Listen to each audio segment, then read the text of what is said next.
하나님 말씀 창세기 37장 18절에서 20절.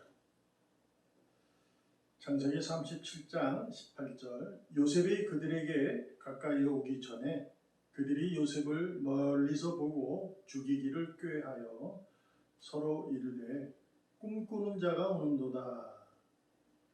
자, 그를 죽여 한 구덩이에 던지고 우리가 말하기를 악한 짐승이 그를 잡아먹다 하자. 그의 꿈이 어떻게 되는지를 우리가 볼 것이니라 하는지라. 아멘. 홀로 있을 때 요셉은 하나님이 위해서 꿈을 꾼 자입니다. 그 꿈을 형들에게 말하고 나서 형들에 의해 미움을 더 받게 됐죠. 그렇지 않아도 아버지 야곱이 요셉을 더 사랑해서 그에게 좋은 옷을 입히고 이러한 부분, 편애하는 모습 때문에 미움이 있었는데, 더군다나 요셉은 자기가 꾼 꿈을 형들에게 말하자 형들이 더 미워하게 된 거죠. 오늘날 들에서 일하는 형들을 찾아와 요셉을 바라보고 형들은 하나의 계획을 세우게 됩니다. 그를 죽이자. 그리고 저 구덩이에 파묻어서 던져서 그가 짐승이 잡아먹었다고 아버지한테 말하자. 그러면 지가 죽었는데 지가 우리에게 말했던 꿈이 어떻게 되냐 한번 보자. 이렇게 그들은 계획을 세웁니다. 요셉에게는 형이었어요. 형들이었어요. 물론 르우벤 형으로 인해서 생명은 얻어서 노예로 팔리게 되는 상황이 되었지만 어찌됐든 요셉에게 형들이 편이 아니었어요. 같은 편이 아니고 요셉은 혼자였던 것을 우리가 알게 됩니다. 그래서 그 구덩이에 던져지게 되면 아마 그는 사방팔방은 컴컴하고 나갈 길도 없고 빛도 없죠. 빛을 볼 수 있는 곳은 위로 하늘뿐이었을 겁니다. 그래서 그는 하늘을 바라보면서 자신에게 꿈을 주어진 하나님을 바라보며 기도 외에는 할 것이 없었지 않았을까라고 생각해 봅니다. 기도밖에 없다. 이 뜻은 어떤 의미냐? 하나님과 교통한다, 교제한다. 하나님의 뜻과 계획에 내가 순종하겠다. 이러한 의미가 포함된 겁니다.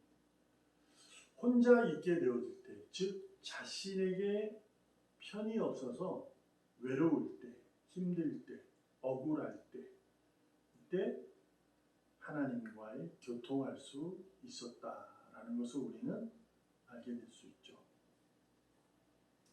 성경에는 세 가지 광야의 사건이 등장을 합니다. 유명하죠. 첫 번째 광야가 모세의 광야에 이스라엘 백성과의 광야의 생활. 두 번째는 사울 왕에 쫓기는 다윗의 광야의 피난길, 도망치는 상황. 그리고 예수님이 40일 동안 금식하며 지냈던 주님의 광야. 이렇게 세 광야가 성경에서 나오는 아주 대표적인 광야라고 볼 수 있죠. 같은 맥락으로 이해될 수 있죠. 광야는 힘든 곳이고 삭막하고 황량한 곳이에요. 어찌 할 수 없는 그러한 거. 요셉과 공통점이 있게 되죠. 요셉은 구덩이에 갇혀서 혼자 있는 그러한 시기였고 다들 마찬가지죠. 요즘의 선배님들도. 자, 무엇을 알 수 있냐? 홀로 있을 때 하나님과 교통과 교제를 했다라는 사실을 우리는 성경을 통해서 배울 모세와 다윗, 예수님은 물론이고 요셉도 마찬가지. 하나님에 대한 믿음이 많았던 사람들이에요. 그래서 우리에게 믿음의 선배라고 할 수 있죠. 그들도 광야나 고동에 갇히기 전에는 하나님의 관계가 그렇게 돈독했을까? 돈독할 수도 있고 안 할 수도 있어요. 왜냐하면 성경에 크게 기록되지 않았으니까요. 물론 약간의 기억은 있죠. 요셉도 꿈을 꿨으니 꿈을 주어진 거 보면 좀 남달랐던 것 같고, 모세도 하나님에 대한 호렙산에서 늘 관계했던 것을 알 수 있고, 다윗도 골리앗을 물리치고 양을 치면서 했던 부분을 우리가 알 수 있지만, 정말 생명의 위협을 당하는 그 순간처럼 하나님의 관계가 돈독했을까? 그러지는 않았을 것 같아요. 어쩌면 우리도 마찬가지 아닌가? 우리도 하나님을 믿고 교회를 다니고 내가 있는 그 자리에서 예수 믿는 사람으로 그 자리를 지켜내고 있지만, 예수 믿는다 하지만 생명의 위협, 억울하고 힘든 그러한 상황과 이 때처럼 돈독했을까? 생각해 볼 수 있는 문제예요. 죄가 많은 곳에 은혜가 넘친다라는 바울의 증언이 있습니다. 그 어떤 의미일까라고 생각해 보죠. 죄를 져야 은혜가 한다. 이렇게 되는 거야. 라기보다 죄가 있는 곳에 은혜가 있다는 얘기는 자신이 죄인임을 깨달을 때 은혜를 알게 된다, 그런 의미예요. 그러니까 죄인을 알게 된다는 것은 겸손해졌을 때 은혜를 알게 된다라는 거죠. 그래서 요셉이 홀로 있을 때 주님, 다윗, 모세, 하나님과의 관계가 유지되고 있었지만 돈독해질 때는 홀로 있을 때였어요. 힘들고 억울하고 내가 꼭 이 일을 해야 돼? 이렇게까지 신앙생활을 해야 돼? 라는 그 순간에 이를 때까지 있었을 때 주님을 바라보게 되는 거죠. 처음에 힘든 상황에 들어갈 때는 그 가장 자신에게 위로되었던 사람들도 찾아요. 그 사람을 찾게 돼 있어요. 마찬가지잖아요. 우리가 예수 믿든 안 믿든 막 힘든 상황이 오면 아유 살려주세요 다들 그러잖아요. 그런 시기가 있게 됩니다. 혼자 있을 때 오히려 힘들 때 하나님과의 관계가 교통을 이룰 수 있다는 사실을 분명히 알 수 있습니다. 그 교통으로 하나님의 뜻이 계획이 세워지고 있었어요. 요셉은 결국 살아납니다. 그래서 그에게 하나님 주신 꿈대로 이스라엘은 살아났고, 모세도 가나안 땅에 입성하게 됩니다. 다윗은 이스라엘 나라의 왕으로 가장 강력한 나라를 만들게 되고, 주님은 말미암아 여러분과 제가 생명으로 살아났다는 것을 우리는 압니다. 결국 우리가 오늘 본문을 통해서 분명히 배울 수 있는 것은 하나님께서 우리에게 가르쳐 주고자 하는 크나큰 은혜는 하늘의 비전을 가진 여러분과 저는 의인입니다. 그럼에도 불구하고 우리가 홀로 있을 때가 있게 됩니다.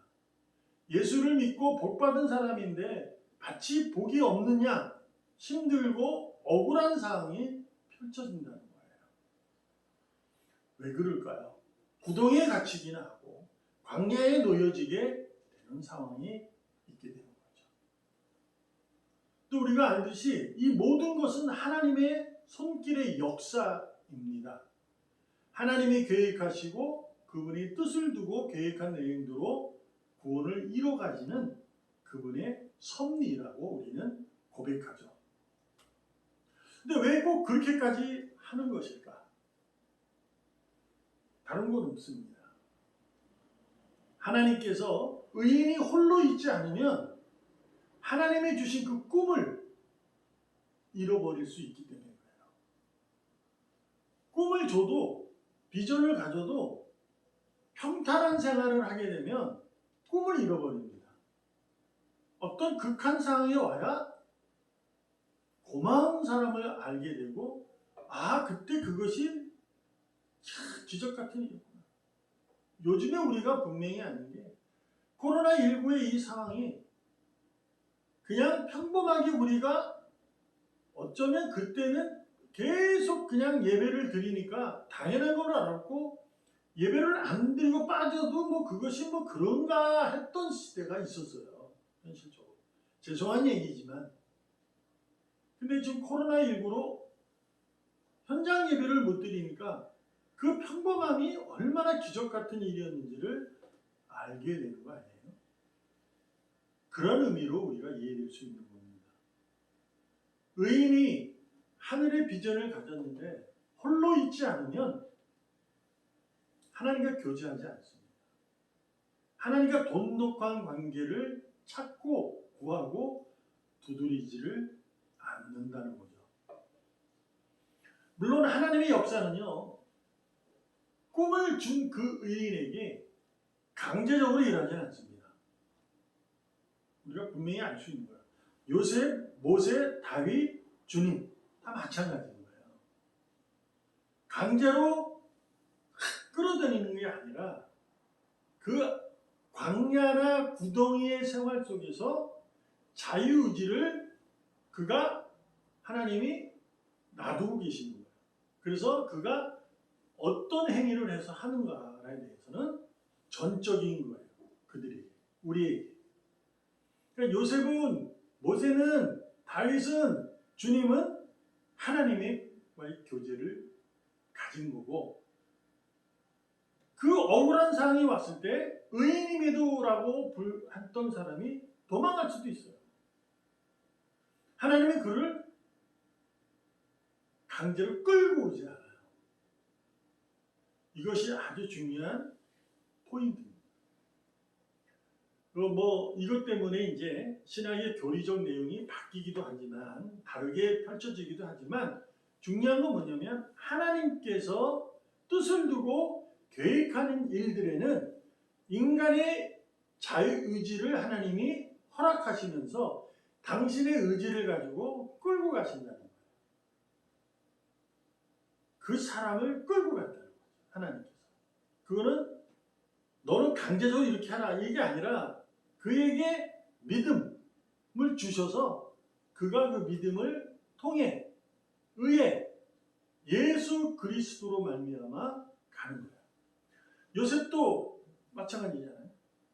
죄수가 되거나 노예가 되었을 때 거기서 그냥 널브러 줄 수도 있어요. 그러나 그는 그러지 않았다는 것을 우리는 아는 게 성경에 여호와께서 함께 하시니 그의 삶이 형통하더라 이렇게 기록되고 있거든요. 하나님께서 여러분과 저를 예수 믿는 사람으로 건져주어서 우리에게 그 예수 믿는 사람으로 이끌고 가시는 거예요. 그 가운데 하나님께서는 강제적으로 일하지 않는다. 우리에게 믿음을 주셔서 믿음으로 일하게 하신다. 하나님을 기쁘게 하는 것은 오직 믿음뿐이다.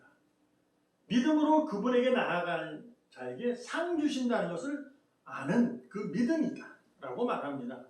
그러니 우리는 곤란하고 힘들고 외롭고 홀로 있을 그러한 구덩이, 광야 이런 데 놓여지면